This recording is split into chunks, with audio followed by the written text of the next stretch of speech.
Crecemos, pero no siempre hacia arriba, ni en línea recta. Cada giro de la espiral nos enseña algo distinto, a mirarnos, a entendernos, a soltar. Esto es Creciendo, un recorrido por las espirales de la vida, el podcast de Celia, para crecer, para sanar. Bueno, tengo dos objetos que marcaron muchas cosas en mi vida. Este es un microscopio de juguete que me regaló mi tía Aura, que es profesora, cuando yo tenía 5 años. Es de juguete, pero sirve. O sea, tiene aumento, lentes, y ella me la regaló con 3 plaquetas donde se podían ver células de sangre, de una hoja, no recuerdo qué más, y fue la primera vez como que tuve un impacto, una admiración por la ciencia. En ese caso era particularmente la biología, pero ese apasionamiento por la ciencia terminó de definir también muchas cosas en la personalidad, entre ellas no aceptar verdades de personas que me alegaran que tenía que aceptar esas verdades porque sí, y ya, como por ejemplo lo que pasa a veces con la religión. Este libro, que no es el verdadero, sino una réplica que me regaló una exnovia hace poco, es El último mohicano de J. Fenimore Cooper. Es el primer libro que leí yo completo. Yo había leído fragmentos, etc. Yo empecé a leer muy temprano en mi vida y lo leí también entre los 5 y los 6 años. El libro es el libro típico heroico, tiene el viaje del héroe, una gesta, un rescate, y un final que no es el final típico feliz, que le gustaría a un niño, que también me hizo ver desde muy pequeño que las cosas no son tan como y vivieron felices y comieron perdices, sino que tienen matices. Pero sí, sobre todo es como mi iniciación en la literatura, que terminó siendo lo que en futuro me haría llegar a alcanzar los sueños. Y esto empezó también a despertar mis primeros sueños de aventura, de viajar, etc. Bueno, primero fue como reforzar esa fuerza natural que tiene un niño de soñar. Un niño cree que todo es posible.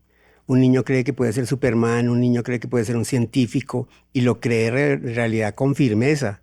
Y cuando juega a eso, cree que es ese personaje. Después le van quitando esos sueños de a poco. Pero aunque después con la educación y el crecimiento empezaba a tratar de decirme que soñar era una pendejada y que había que hacer lo que los demás le dijeran a uno, esa semilla que me sembraron el libro, el microscopio, mi primera película de cine fue La Guerra de las Galaxias en su versión original. Y uno de ver un televisor así de chiquito, ahí la pantalla gigante, esa producción de George Lucas, estos elementos en la infancia de un niño que no tenía redes celulares, etcétera, es como una explosión dentro de la cabeza, como, no sé, como, no tengo las palabras, como un wow, what the fuck, es esto. A mí me cambió totalmente, a mí me encarriló ya en un futuro que soñaba de aventura, conocimiento, etcétera. Romance. Pues hubo momentos duros, los normales de un niño que entra al colegio y le dicen que tiene que hacer lo que le toca hacer o si no lo castigan, pero que si lo hace lo premian, o sea, lo educan a uno como un perrito. Pero hubo momentos más difíciles. Mi mamá tenía que trabajar y ser ama de casa al tiempo, y mi papá trabajaba fuera de la ciudad, y yo era un niño además inquieto, y a mis papás les tocaba muy duro. A veces mi papá se desesperaba y hacía cosas que hoy dice tal vez no les hubiera gustado hacer. Yo empecé a coleccionar cómics a escondidas, y la plata que me daban para las 11 del domingo la ahorraba y compraba cómics de segunda mano. Cuando mi mamá los descubrió, entonces su primer pensamiento de señora católica de esos días es que eso era demoníaco, y me quemó la colección y yo tenía, no sé, 8 años, 9, y me quemó mi mayor, o sea, era como... Sin embargo, siento que de niño muy chiquito y todo tenía como alcanzaba una madurez como para medio entenderlo. Tal vez uno no siente el impacto que eso le está haciendo. Y tuvimos algunas cosas así. Y luego ya al terminar el bachillerato, tuve como dos cosas. Uno, yo era muy chiquito porque me desarrollé muy tarde, pero quería tener novia como todos los niños o preadolescentes de 14, 15 años, pero a mí no me paraban bolas. Y eso suena como divertido ahora, pero en ese momento eso también lo marca a uno, ¿no? Uno se siente rechazado y como que ese sueño que uno tiene, que era parte de todo su sueño, donde vas a ser el héroe, vas a salvar el mundo y además vas a encontrar a la princesa de la vida. Entonces como que eso no es tan así, ¿no? Como que los cuentos de hadas no son tan... Y bueno, ahí iba creciendo además una profunda inseguridad, que además estaba alimentada porque mi papá, que tampoco era que yo fui su experimento como papá, y él también tuvo una vida muy difícil. Mi papá siempre se acercaba a mí desde la descalificación. Inclusive creo que cuando quería expresar afecto era la descalificación. No, pero usted qué va a hacer eso, pero no, en términos a veces no tan chéveres. Entonces cuando salgo del colegio, no sabía, o sea, ya esos sueños se habían vuelto una cosita así y los veía absolutamente inalcanzables, hasta fantasías de niño me parecían, y no tenía, ya salí del colegio sin ni siquiera criterio para creer en lo que yo hubiera querido, hubiera podido hacer. Si me hubieran preguntado en ese momento, hubiera dicho yo quiero estudiar cine, pero la carrera no existía. Literatura, no, mi papá no me iba a meter a literatura ni de cagando. Terminé estudiando veterinaria como por presión de mi papá y vino siendo hasta finales de la carrera, un día tuve un momento de revelación y dije, yo siempre lo digo a veces en las conferencias que a manera de chiste, que me desperté un día a las 5:30 de la mañana en una finca con el brazo metido en el culo de una vaca y que la vaca me habló y me preguntó, oye, ¿usted quiere hacer eso toda la vida? Y yo tuve como una revelación y dije no. Y en ese momento empecé a pensar que si luchaba lo suficiente,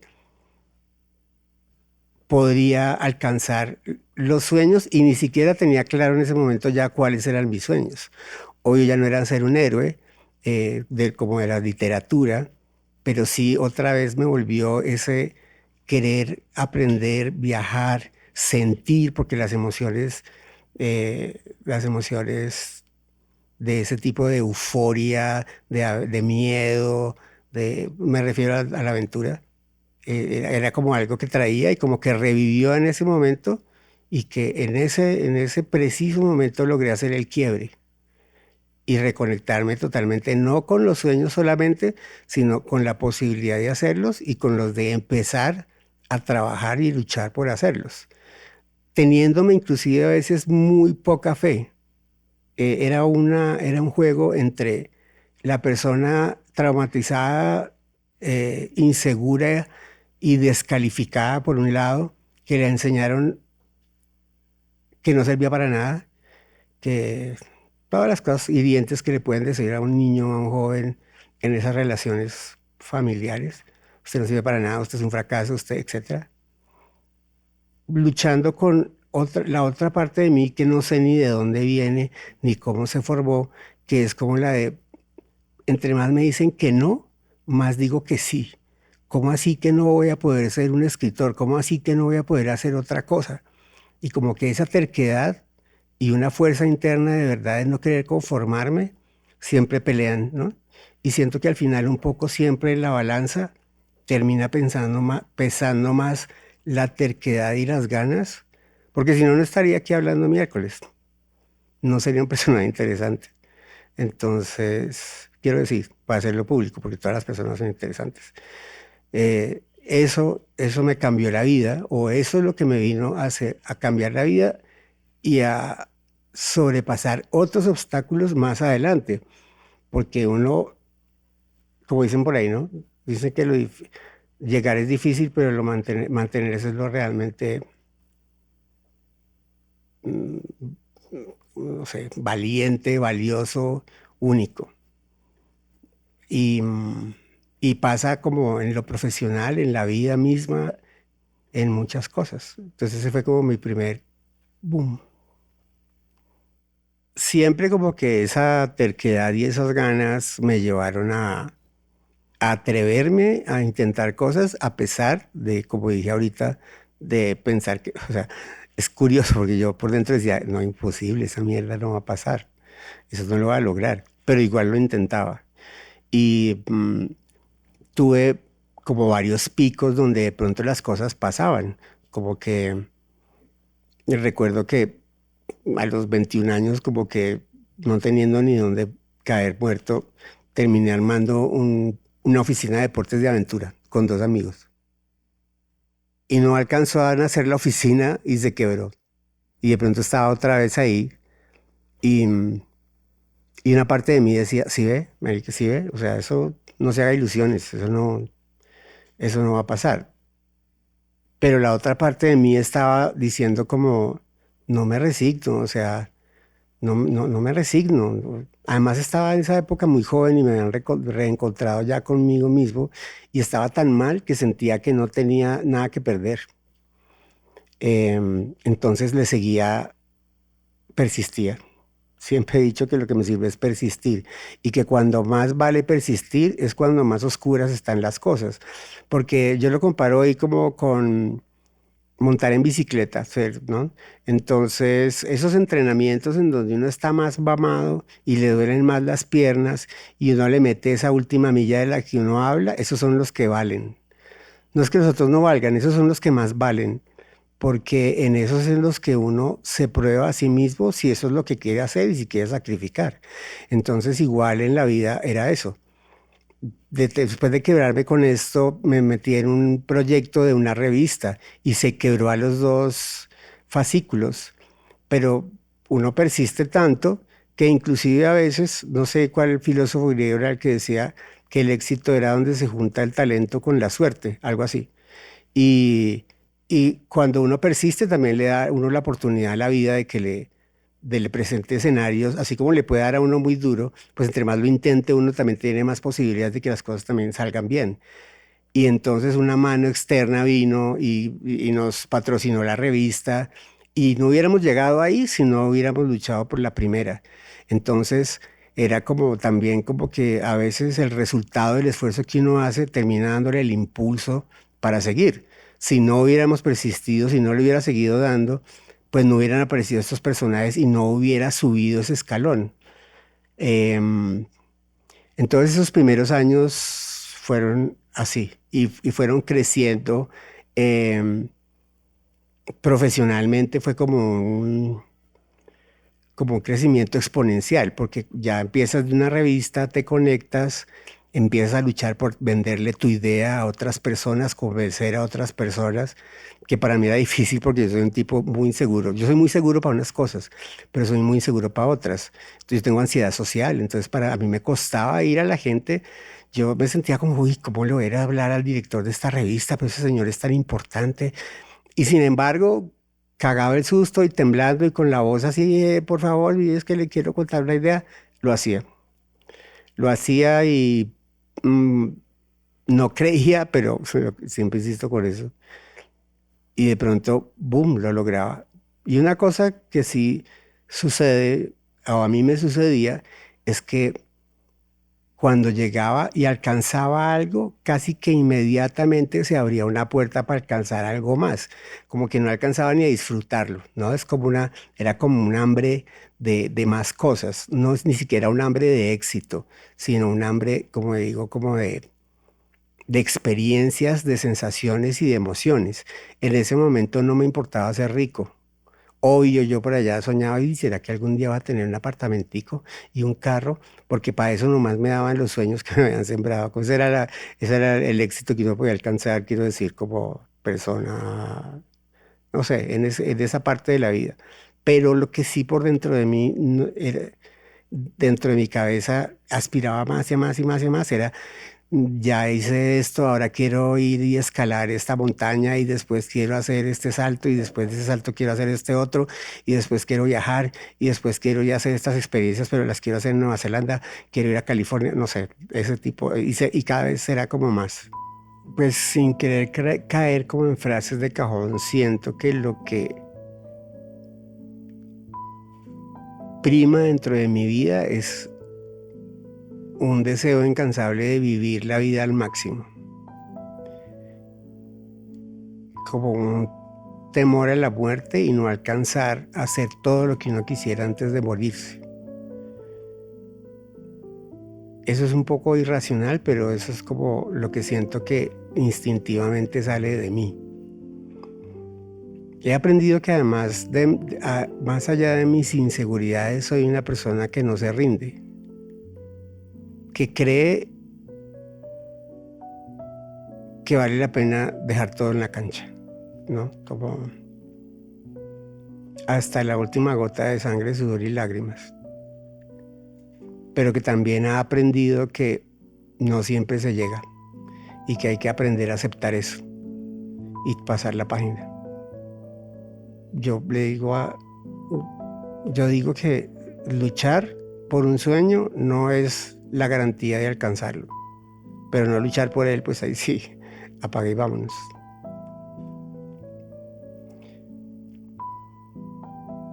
Pero también tristemente he aprendido, me he dado cuenta, y en eso estoy tratando de trabajar mucho, que soy una persona a la que le cuesta aceptar lo que hace bien. Que cuando lo elogian o le dicen cosas positivas, es como si no se lo dijeran a él, como si fuera otra persona, ¿no? No, pero como que... Pero cuando pasa algo malo en mi vida, mi cabeza se queda con el reflejo de ir a ese movimiento, a ese lugar. A veces estoy en un pensamiento muy positivo y de pronto, sí, pero fue cuando pasó esta vaina, o esta otra, o la cagué, y esto, o sea, vivo mi vida, esta fase de mi vida peleando con eso, como que dándome cuenta que durante mucho tiempo no lo había descubierto y que ya por lo menos lo he identificado y lo identifico. Y sabiendo exactamente qué es, lo puedo trabajar. Es una de las cosas que yo hago en terapia. Por ejemplo, tramitar las emociones y sobre todo los pensamientos rumiativos, los pensamientos repetitivos. Porque uno se da mucho palo y cualquier un movimiento o pensamiento de nuestro cerebro genera una conexión neuronal. Entonces, si uno se dice que uno no sirve para nada, hay una conexión neuronal. Y si uno se está repitiendo 10 veces al día que no sirve para nada, pues esa conexión neuronal empieza a engrosarse hasta que se vuelve una autopista. Entonces después se va muy fácil allá, porque es la vía más fácil. No sirvo para nada, y todo lo que se pueda uno decir negativamente por ese lado. Entonces, crear una conexión neuronal diferente implica, o sea, crear una conexión neuronal que implique que dos neuronas logren unir un pensamiento que diga soy espectacular o lo que ustedes quieran. Es tratar de construirle una autopista nueva a esta autopista a la que generalmente tienden a irse los pensamientos negativos. Y eso es un trabajo muy, muy, muy largo y extenuante, pero hay que hacerlo, hay que tratar de hacerlo. Y una de las formas es cuando uno identifica esos pensamientos, tratar de tramitarlos, ¿no? O sea, pero ¿por qué estoy diciendo eso? O las cosas no son así, o por lo menos parar ahí, porque es que antes de trabajarlos en terapia simplemente pasaba derecho. No, yo no sirvo para nada, no, yo soy un fracaso, esto no le va a gustar a nadie. Ahora es, no, yo no sirvo para nada, no, un momentico, ¿cómo así que no sirvo para nada? No, no es que me relaje totalmente, no es que haya logrado vencer el problema, pero estoy en ese punto donde lo puedo trabajar. Yo a veces digo en chiste que cuando me quedo solo conmigo mismo es cuando estoy más mal acompañado, porque uno es el que más, a veces uno es el que más látigo se da. Y cuando uno ha venido alimentando esas partes oscuras desde muchos años, es como, a veces es difícil salir de ellas.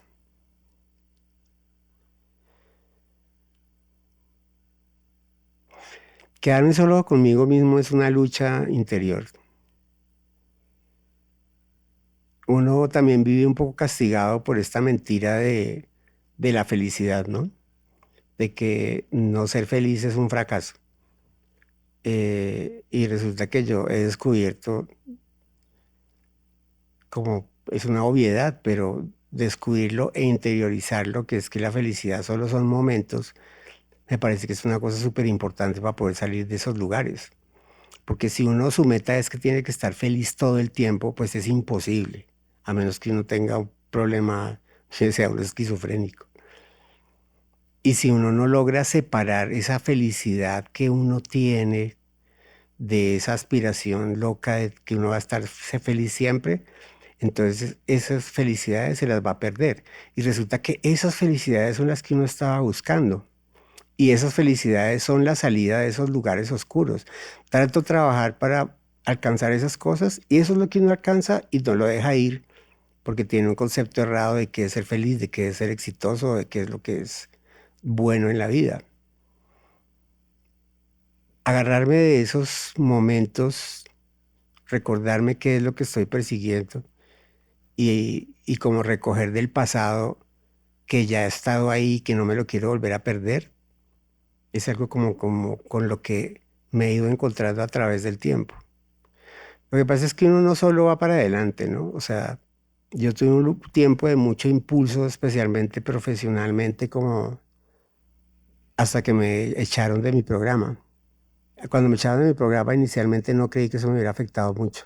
Ahora me doy cuenta que eso a nivel psicológico me pegó durísimo, que lo estoy descubriendo después, que me volvió más paranoico, que me devolvió a muchos escenarios de inseguridad, que me tiene en un lugar del que estoy tratando de salir de nuevo, de volver otra vez a recuperar como ese impulso que traía, como que ese también fue un punto de quiebre donde después de haber crecido mucho, caí de nuevo fuerte y es como en el proceso que estoy también ahora. Entonces, creo que cuando uno está ahí, identifica sus problemas, que para eso muchas cosas muchos asuntos que uno no entiende de por qué uno es como eso, de dónde vienen sus traumas, sus miedos, sus dolores, etcétera. Uno cree que lo sabe, ¿no?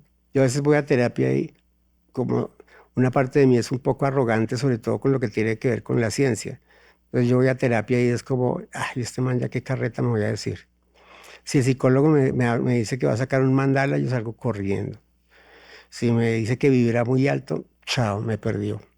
Y siempre es como a cogerle el quiebre y me doy cuenta que es un mecanismo de defensa. Con la psicoterapeuta que tengo ahorita lo he descubierto y es buenísimo porque es darse la oportunidad de escuchar a alguien más que vea desde afuera y le ayuda a uno a darse cuenta.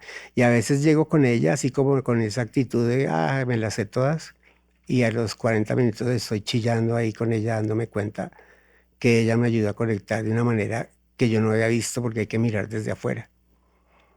Y eso me ayuda mucho a eso, a salir, ahora en esta época de mi vida, me da herramientas para salir de esos momentos oscuros en los que uno cae otra vez y para volver uno como a encarrilarse en lo que uno quiere estar o en lo que uno está creciendo en ese momento.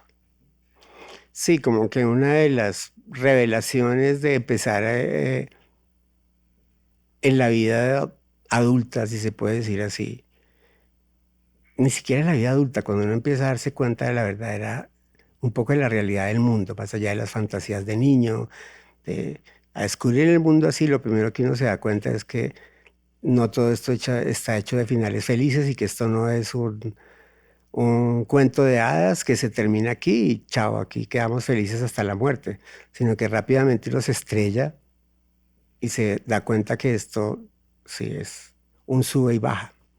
Pero recuerdo mucho hay gente, o no sé, a mí no me importa a veces saber que voy a volver a caer si siento que es parte del proceso de volver a subir. Quiero decir, quiero llegar al Everest, pero estoy en una montaña de 5.000 metros Y llegar al Everest, que tiene 8.000, implica que tengo que bajar por un camino hasta los 3.000 y volver a subir hasta los 8.000. A veces logro identificar eso en la vida y lo acepto, ¿no? Tan sencillo como que a veces sabes que para obtener un momento que puedes llamar de gloria en tu vida, sabes que te va a tocar comer mierda y que va a ser difícil y que tal vez inclusive no lo logres y que ahí vas a caer en un pozo oscuro y que vas a tener que sobrellevarlo. A mí hay una cosa que me encanta de una película, una comedia gringa cualquiera, donde hay un personaje que es como la abuela y la abuela nunca habla y en la casa tienen una cantidad la familia pasa por una cantidad de cosas y ese es el drama de la película, ¿no? La crisis, que se va la hija de la casa, se reconcilian, tiene un hijo y cree que no lo va a tener porque se lo esconde a sus papás y bueno, y finalmente toda la familia se como que reencuentra alrededor de los sentimientos, las emociones, etcétera. Es un mensaje bonito. En algunos de los momentos cuando la situación está más desesperada, le preguntan a la abuela, ¿no? Ni siquiera le preguntan nada. La abuela de pronto empieza a hablar sola y dice, la vida es como un parque de diversiones. Uno puede escoger en qué se sube. Uno puede querer las tacitas y las tacitas son chéveres. En las tacitas no se sufre, en las tacitas uno se ríe, uno se baja si quiere muy fácilmente. Es bien las tacitas. Pero ella dice, a mí me gusta más la montaña rusa. Y en la montaña rusa uno sufre. En la montaña rusa uno llora. En la montaña rusa uno está cagado del susto. Pero en la montaña rusa es donde uno más se siente vivo. Y a mí eso, ese pensamiento me encanta y es como, ni con los filósofos ni libros y cosas que he visto ni documentales me sentí tan identificado ni con Jacques Cousteau ni nada, sino que con esa viejita en esa película, que fue como, sí, ahí es donde yo vivo, en la montaña rusa, y sé que voy a caer, y sé que voy a sufrir, y sé que voy a llorar, y sé que voy a estar asustado, pero sé que en algún momento de eso voy a estar feliz, eufórico, y me voy a sentir vivo como nunca. Me encanta eso. La caída más dura de mi vida es muy dura, por lo menos para mí, porque estas caídas de profesionales pues se libran, pero cuando la caída es que tu profesión te lleva a que te quieran matar, que te toque abandonar el país, que empiezas a crear un espacio oscuro en tu subconsciente del que no eres consciente, pero que empieza a generar unos cambios drásticos en tu salud, de no poder dormir, de estar todo el tiempo en un estado de alerta, de estrés, produciendo cortisol al 100, pero que uno no se da cuenta y empieza como poco a poco a pensar que esa es la normalidad. Mi trabajo me llevó a ha sido el sueño de mi vida, pero en algún momento fue también fue ponerme cara a cara con la muerte, pero de una manera muy, muy dura, digámoslo así. A llegar al punto de empezar a tener pensamientos raros y buscar el desahogo y la descompresión de esta olla de presión en el alcohol el fin de semana, hasta llegar al punto en el que realmente te levantas un día y no te puedes levantar. A mí ese día fue el día en que por primera vez pensé que necesitaba terapia. Para mí antes de eso la terapia estaba enmarcada en lo que ha estado enmarcada por años. Una cosa a la que va la gente o porque está muy mal, o porque tiene un problema como una adicción, una cosa así, o como un capricho de personas como muy consentidas. Pero pues yo me estaba muriendo y terminé con mi diagnóstico de depresión en ese momento. He trabajado con terapeutas desde entonces, he desarrollado mecanismos de defensa, herramientas personales, me sirve mucho el deporte. Pero como que las bases de mi enfermedad mental ahí están. Yo no creo que uno nunca se cure. O sea, creo que una enfermedad como la que yo tengo no se cura. Es crónica y se manejan los síntomas. Se aprende a vivir con ella. Y eso es lo que yo sigo trabajando en terapia. Me he descuidado a veces, etcétera. He tenido momentos duros. Justo en este momento de mi vida estoy en una crisis, como la crisis de los 50, que puede sonar a chiste, pero pues las crisis en la vida no solo son las profesionales o las, bueno, en fin. Yo trabajo con mi psiquiatra y con mi psicoterapeuta. Quisiera llegar a no tener que estar medicado. Quisiera llegar a no tener a veces que ir, como que mi vida fuera más plana y normal en ese sentido. Pero también lo que me tiene aquí hablando es haber pedido ayuda y tener terapia.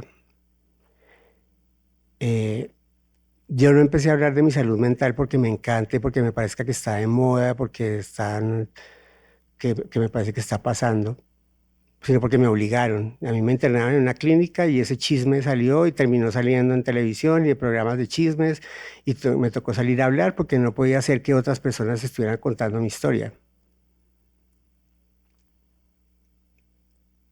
Pero ahora, y viendo como que no soy el único y que también hay como una tendencia que me parece positiva, que la gente empiece a aceptar que puede tener una enfermedad de salud mental, que puede tener una depresión y que la terapia no es una cosa de locos,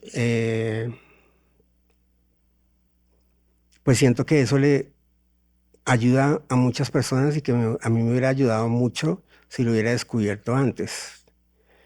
Entender que hacer terapia no es solo cuando estás al borde de la muerte, o que hacer terapia no es cuando literalmente es que ya no das más. De pronto estás teniendo un proceso interno ahí que crees que es normal, pero que no es normal, que levantarse todos los días con ganas de no hacer nada, que como que tus sueños se caen, como que pierdes tu energía, no me refiero a la energía, sí, como que empiezas a vivir la vida como una carga. De pronto es una enfermedad mental, pero de pronto no. Y la manera de saberlo, creo, la mejor manera es darse la oportunidad de tener una terapia.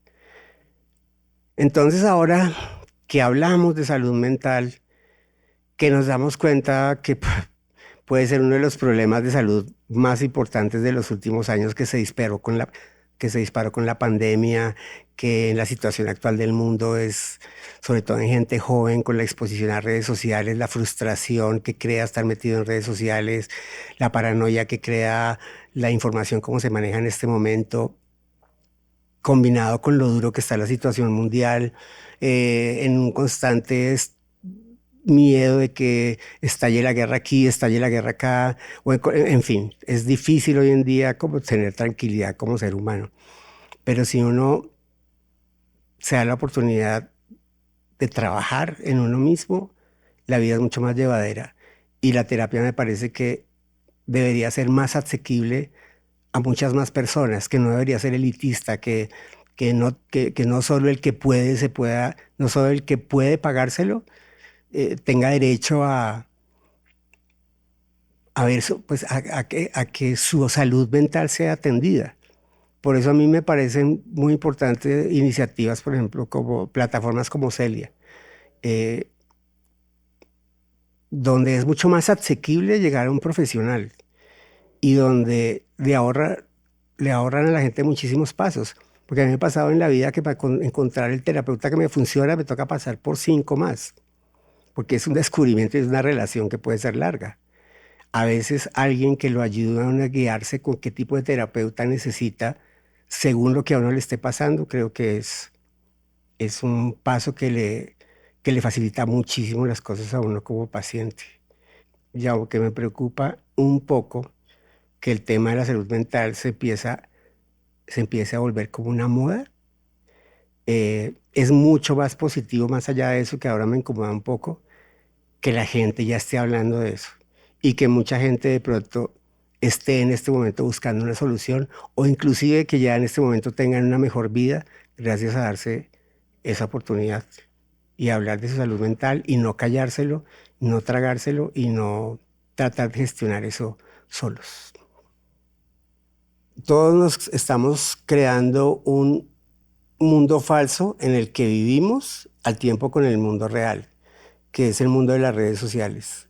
Un mundo que es absolutamente ficticio, que está hecho de filtros, de felicidades falsas y de cosas muy difíciles de alcanzar partiendo de que no son reales. Eso nos crea un gran estado de frustración, un FOMO, como llaman, pero interior, que nos está distrayendo de lo que realmente nos interesaba en esencia y en un principio. Yo no hay un día que entre a Instagram y salga de buen humor de ahí. Siempre salgo frustrado, emputado con el mundo, o como con la...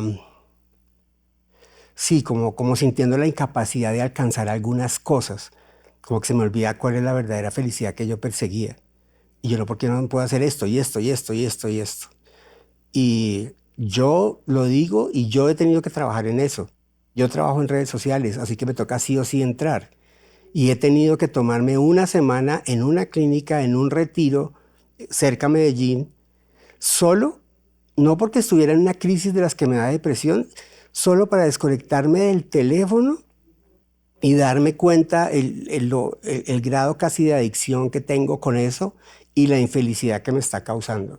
Así que yo le diría a todas las personas que me oigan, que se puedan identificar un poco con esto, que lo examinen. Lo examinen porque si no lo deja crecer. Y lo otro que me gustaría decir es que en estos momentos donde la salud mental está disparada, como les decía, después de la pandemia y con la realidad en la que vivimos, estamos también en el tiempo de los oportunistas, de los gurús, de la gente sin escrúpulos que es capaz de hacer lo que sea e inventarse lo que sea para venderte un curso o venderte una terapia. La frase de gancho es: esto es lo que la ciencia no quiere que sepas. Y uno con sus sesgos ya ahí cayó. Y resulta que hay muchas cosas muy positivas que puedes buscar en la vibración. A mí me encanta el mindfulness, pienso que el yoga es buenísimo, que un retiro espiritual puede ser una cosa increíble, un detonante para bien, etc. Pero ten cuidado porque puedes terminar pagándole a un huevo para que te diga que te metas un ajo en el culo. Y creer que eso en realidad te va a cambiar algo en la vida. Y salir de esas experiencias y darse cuenta que no, genera más frustración, además que sales, te roban, te frustran. Entonces yo por lo menos soy muy cuidadoso en eso. Y haber crecido con la literatura y la ciencia, en la que creo absolutamente a pesar de los errores, porque la ciencia se equivoca y corrige, los dogmas no. Las verdades admitidas porque sí, porque es que es la Pachamama ya el bautizamiento ancestral. Yo creo en la madre naturaleza, pero nada es que sí porque sí, no hay verdades absolutas y no hay curas milagrosas. Y yo creo que un adulto en este momento de la vida debería tener la capacidad de discernimiento para decir, bueno, por lo menos voy a investigar si me meto en esto o si me meto en esto. Y no entrar de una... o sea, creo que es una prueba de estupidez e ignorancia negar la ciencia. Estamos aquí, volamos en aviones, nos curan del cáncer, no tenemos que vivir en cuevas por la ciencia, no por la pseudociencia. Así que, listo, no sé, hay que creer en muchas cosas positivas y bonito, pero no, creo que la ciencia debe estar ahí siempre, que es la que nos ha dado todo hasta el momento. No se alejen de la ciencia, porque si por algo sabemos que podemos padecer una enfermedad mental y que esa enfermedad mental puede tener solución o tratamiento, eso no viene de que te leyeron las cartas ni del infinito. viene de la ciencia, de gente que lo estudió por muchísimos años para poder decirte hoy, oye, sí, lo que tienes tiene tratamiento.